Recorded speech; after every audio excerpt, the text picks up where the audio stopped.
नमस्कार, मी पल्लवी पवार. तुम्ही पाहताय के सिटी न्यूज चॅनल.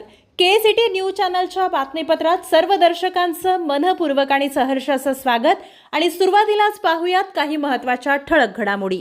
संपूर्ण भारत देशामध्ये जे पूर्वीचे कायदे आहेत, भारतीय दंड संहिता, क्रिमिनल प्रोसिजर कोड, जे फौजदारी प्रक्रिया संहिता आणि इंडियन एव्हिडन्स ऍक्ट, भारतीय पुराव्याचा कायदा, हे संपुष्टात येऊन भारतीय नागरिक सुरक्षा संहिता म्हणजे CRPC, भारतीय साक्ष अधिनियम म्हणजेच भारतीय पुराव्याचा कायदा आणि भारतीय न्याय संहिता म्हणजेच इंडियन पिनल कोड, असे हे 3 कायद्यांची अंमलबजावणी काल रात्री 12 वाजल्यापासून या ठिकाणी संपूर्ण देशामध्ये लागू झालेली आहे.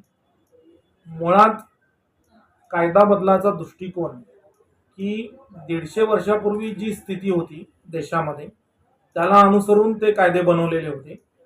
आज त्या कायद्यांना जवळपास 150 वर्ष पूर्ण झालेले असल्यामुळं आणि त्यावेळची परिस्थिती आणि आजच्या स्थितीची परिस्थिती याच्यामध्ये खूप आमूलाग्र असा बदल झालेला असल्यामुळं कायदे बदलणं गरजेचं होतं.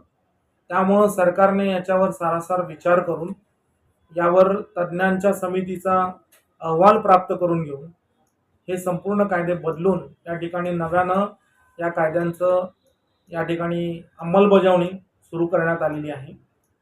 सगळ्यात महत्त्वाचं म्हटल्यानंतर कायद्याचं नाव जे होतं भारतीय दंड संहिता, सरकारने असा विचार केला की आपल्या देशातल्या लोकांवर आपण हे कायदे चालवतोय, मग आपल्या देशातल्या लोकांना आपण कसं दंड द्यायचा.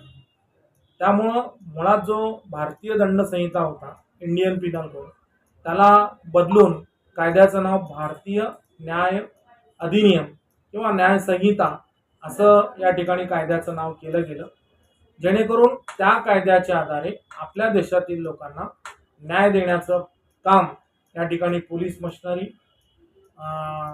न्यायालयीन यंत्रणा काम करेल, असं या ठिकाणी कायदा बदलण्यापाठीमागचा प्रामुख्याने उद्देश होता. त्याच पद्धतीनं त्यावेळेला ब्रिटिश काळ अस्तित्वात असल्यामुळे कायद्यामध्ये ब्रिटिश हा शब्द होता, एम्पायर असे शब्द होते, ज्युरी असे शब्द वापरण्यात आलेले होते, राजद्रोह असे काही ठिकाणी अपराध वापरण्यात आलेले होते. त्यामुळं आजच्या स्थितीमध्ये हे शब्द किंवा त्यावेळची जी परिस्थिती होती तशी परिस्थिती अस्तित्वात नसल्यामुळं राजेशाही संपुष्टात आलेली आहे. त्यानंतर राजेशाही संपुष्टात आली तर राजद्रोहाचा खटला होणारच नाही. त्यानंतर ज्युरी ही संकल्पना संपुष्टात आलेली आहे.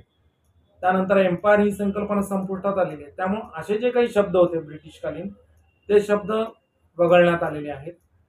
आज आपण बघतो की सायबर क्राईम आणि डिजिटल युग आहे, त्याला अनुसरून अपराध मोठ्या प्रमाणावर होत आहे.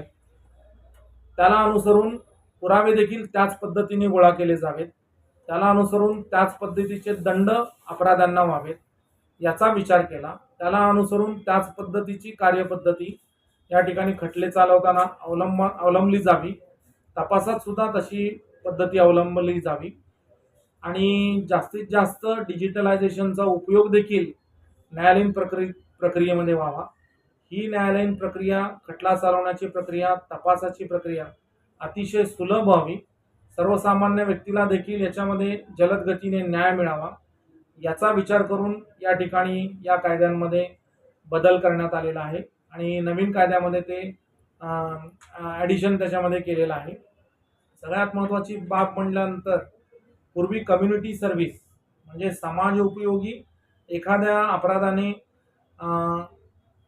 छोट्या प्रकारचे अपराध केले असतील, ज्याला शिक्षेची तरतूद जास्त नाही आहे, अपराधाचं प्रमाण देखील हे सौम्य असेल, तर त्याला कम्युनिटी सर्व्हिसच्या माध्यमातून शिक्षा देता यावी. कम्युनिटी सर्व्हिस म्हणजे त्यानं समाज उपयोगी काहीतरी काम केलं पाहिजे, समाजाला फायदा होईल असं, तर तशा शिक्षेची तरतूद या ठिकाणी कायद्यामध्ये करण्यात आलेली आहे. पूर्वी मॉब लिंचिंग सारख्या कायद्यांना या ठिकाणी शिक्षेची तरतूद IPC मध्ये नव्हती.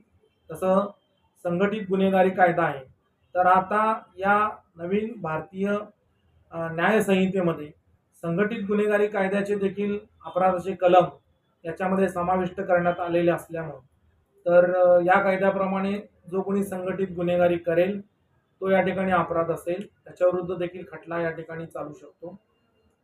ज्या गुन्ह्यांना 7 वर्षापेक्षा जास्त शिक्षा आहे अशा गुन्ह्यांमध्ये फॉरेन्सिक एक्सपर्ट करून तपास करून घेतला पाहिजे, असं मॅन्डेटरी प्रोव्हिजन या कायद्यामध्ये आणलेली आहे.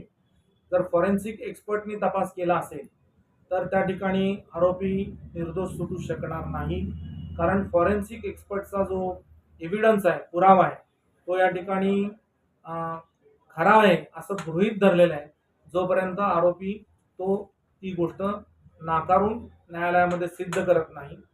त्यामुळं शिक्षेचं प्रमाण देखील या नवीन कायद्यामुळं चांगल्या पद्धतीने वाढेल आणि अपराधांना जरब बसून समाजामध्ये अपराधाचं प्रमाण कमी होऊ शकेल असं मला वाटतं.